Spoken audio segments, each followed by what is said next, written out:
Good day, learners. Welcome to another session of School Organization and Management. I am Dr. Tandra Sharma, Professor, Jagannath Institute of Education. My today's topic is the school, its functions, and relationship with the society. This is Unit 2, School as an Organization. In this topic, the points that is to be covered are introduction, functions of the school, relationship between the school and the society, the school's role for the society and the society's role for the school, and the conclusion. So before we start with school and its function, let us understand what do we mean by the term school. A school is an organization designed for the teaching of the students under the direction of the teachers. There has been a marked change in the role of the school in the recent times. The function of the family and the community has also fallen on the school.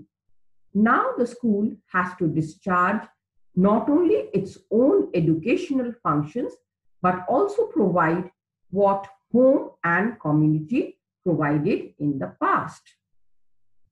Thus, we see that school, it is an institution for teaching and learning, and it also provides instruction. Matt, Nergy, and Herbert describe that the school as a first and foremost social institution that is an established organization having identifiable structure and asset of function meant to preserve and extend the social order. The society establishes schools to accomplish its goals. The school has to provide total education, education for knowledge, for standards and values, for skills, for understanding of culture, for making a contribution, for sense of belonging or attitudes, and for a proper orientation of the modern world. Moreover, with the coming of democracy, universal education has not only become a necessity in the modern world, but also an accepted social ideal. So the school is required to discharge very important functions in the modern society. Education is, and it will always remain, a joint responsibility of the parents, the teachers, and the society. School is only an active formal agency of education which stands in between the home and other formal and informal, active and passive agencies. There are various types of schools. At the elementary stage, we have the nursery or the kindergarten schools, the primary schools, and the junior basic schools. And at the secondary stage, we have the middle schools, higher secondary schools, technical schools, public schools, rural schools, military schools, Kendriya Vidyalayas, and various residential schools. There are very important functions of the school. Now let us see what are the important functions. Number one, conservation and preparation of the social life. This is one of the most important functions of the school, is to maintain the community continuity of the social life by handing down traditions, experiences, values, and customs of the society from one generation to the other. Thus, the school provides minimum general culture to all the pupils, which is indispensable for a successful living in the present day complex society.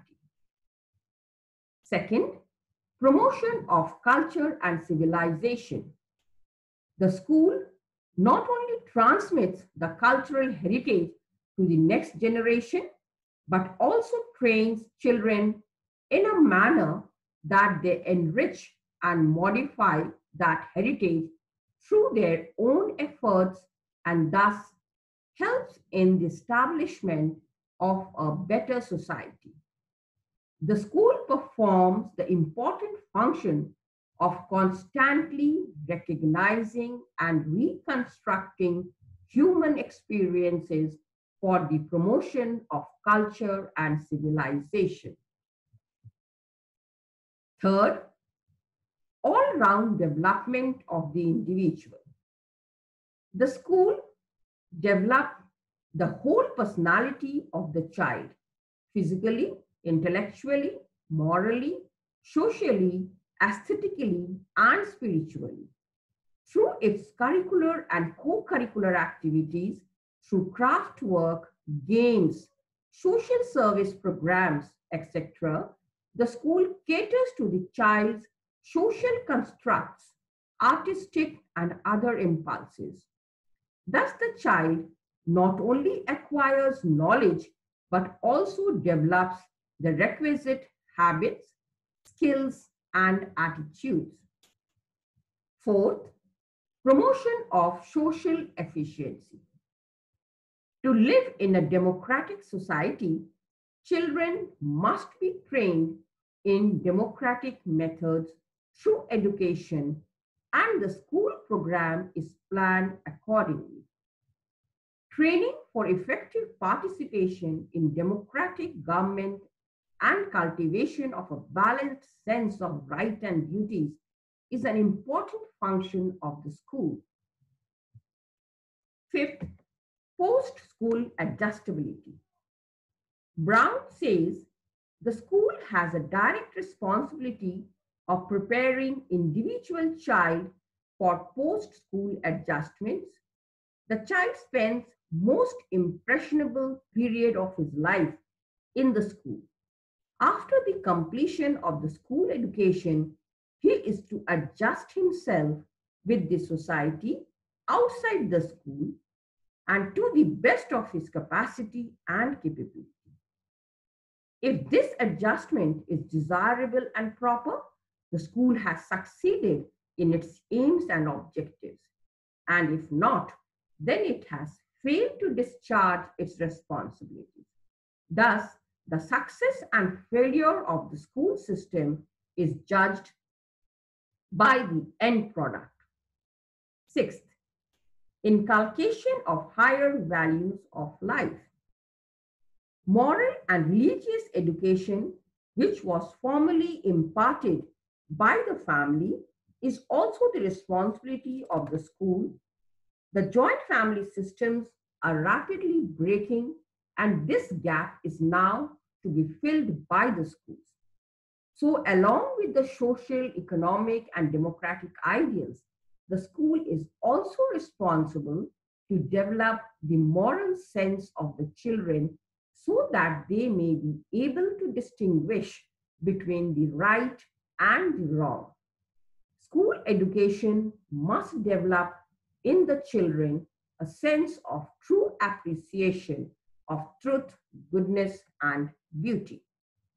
And the seventh function is complementary nature of the school and the home. The school cannot discharge successfully all these responsibilities without the active cooperation of the home. A child spends a major part of the day at home in the family. Therefore, the family has a very important role in the development of the habits, attitudes, and behavior of the child. Therefore, there is a great need for building a mutual understanding and cooperation between the home and the school. Now, let us see what is the relationship between the school and the society. School is a social institution created to serve specific social needs. It is therefore not only it gets its aims and objectives from the society, but its contents and methods are also determined in accordance with the activities carried out in the society for which and in which the school functions. But Society is dynamic and changes are frequent. It is therefore essential that the character and nature of education imparted in the school also change according to the changing needs and development of the society. A school is not merely a place for formal learning, but also a place of social learning. School is a social unit. A good society is a product of good school system and vice versa. So there must be an intimate relationship between the school and the society. This relationship can be understood in the following ways. India is a democratic country, and it is the duty of the states to provide education.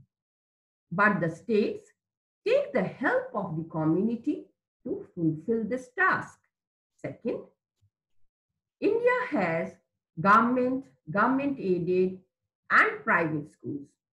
The government schools take care of the education of the children of the society, and the society provides education through this medium.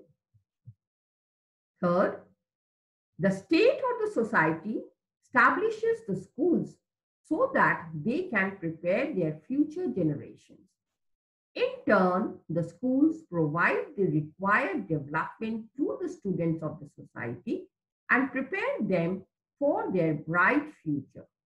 It is in this way the school builds up the individuals and the society. Fourth, schools also provides adult education to the illiterate person of the society and helps to remove the evils of the society. Fifth, the society expects from the school that the school inculcates the qualities by which they can serve the society. And sixth, the school helps in establishing values, traditions, and customs among the students and help them become responsible citizens of the society. Now let us understand what is the school's role for the society. The relationship between the school and the society is of great importance. The beliefs and practices learned at home is brought to the school by the child when he joins the school. When he exits the school, he brings back to the home and society the beliefs and practices which is learned and polished in the school and acts as a responsible citizen of the country. The main points of the role of the school have been discussed now. The first role of the school for the society is preparing for a healthy work culture. That means, along with livelihood skills, students should also be trained with an appropriate work culture. It is in the schools that the students are trained to learn and to interact with the schoolmates, how to work in a cooperative manner and accomplish a common goal, learn rules and regulations, and obey the authorities. Second, role allocation. That means it is identifying the students' abilities about their future jobs. Schools identify the potential of the students and prepare them accordingly. This helps the organizations to find out suitable persons for their organizations. Third, preparing for the livelihood skills. That means the schools lay the foundation of livelihood skills to the students so that they don't become a liability in the society. Fourth, citizenship training. Our society needs worthy citizens who can discharge their duties honestly. It is the school which helps to inculcate these virtues and train students to attain the citizenship training effectively. Fifth, eradication of social evils. Schools are the medium through which the social evils can be eradicated. Schools organize programs and send message to the students and the society regarding the social evils prevailing in the society and how it can be eradicated. Sixth, community service projects. Schools encourage the students to take up various community service projects for the upliftment of the social conditions. Students participate in blood donation camps, literacy drive, cleanliness drive, etc., and thus develops a close relationship with the society. 7. Visiting community organizations, fairs, and exhibitions. Students get to know enormous information by visiting various organizations like orphanages, rehabilitation centers, museums, fairs, and exhibitions in the society. They come in contact with various cultures and learn the art of appreciation. So this is how you see the school, that is the school's role for the society. Now let us come to the society's role for the school. The society also plays an important role in setting up and maintaining and further strengthening the schools. First, number one, setting up and running the school. Schools are mainly set up and run by the society. All government schools are run by the society. There are public schools as well as government-aided schools. These schools are set up by the society. The governing bodies and managing committee members are the learned people of the society. Second, the inputs of the school curriculum are provided by the society. According to the changing needs of the society, the curriculum is modified. Third, supplementing the infrastructural resources. Fourth, supplementing the manpower requirements. Fifth, inviting experts for teachers' professional growth. Thus, the school should function according to the needs and the cultural background of the society. The various ways to cultivate close relationship is the school should seek cooperation of the society through a two-way traffic, and its curriculum and activities should cater to the changing need of the society. It should try to reform the society. Thank you.